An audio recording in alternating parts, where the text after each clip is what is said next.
To begin the second course, install a corner form oriented opposite to the form below. Notice that the webs on the top form line up with the webs below. Continue laying the forms in a running bond pattern. If you have to use filler pieces, try to maintain a minimum 8-inch offset between the vertical joints. Use either 1x4 strapping or plywood or fiber tape to reinforce any joints that do not meet this requirement.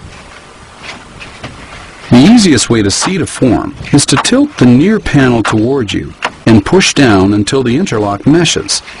Then tilt the form away from you and push down firmly until you hear the fastening strips click into place.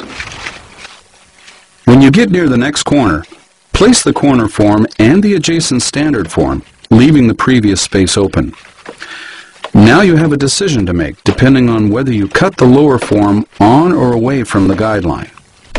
If you previously cut the lower form on the guideline, you can simply cut the second course form to the same length, and the upper and lower interlock will mesh. You may find, however, that the upper and lower webs no longer line up. If the misalignment results in web separation greater than 8 inches, you will have to reinforce the joint. If you previously cut the lower form off the guideline, you will need to create a vertical stack joint by trimming the upper form so that the cut lines up directly with the cut below. Reinforce the joint with plywood or strapping and run a 3-foot length of form lock across the joint to ensure straightness. When the second course is in place, it's time to install more rebar.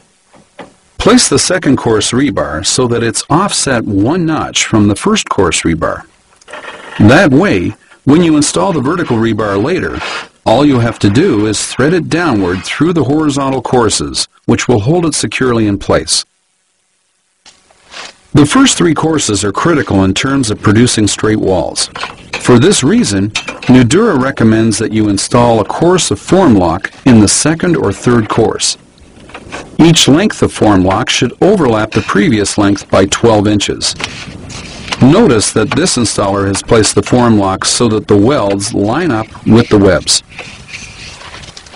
Not only are the first 2 courses critical in maintaining straightness, but they also determine whether or not the walls will be level. Make any corrections by shimming or trimming the forms as necessary.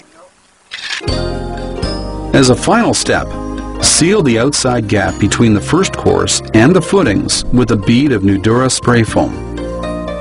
If you use wood shims, remember to remove them before placing concrete. After this break, we'll talk about doors and windows.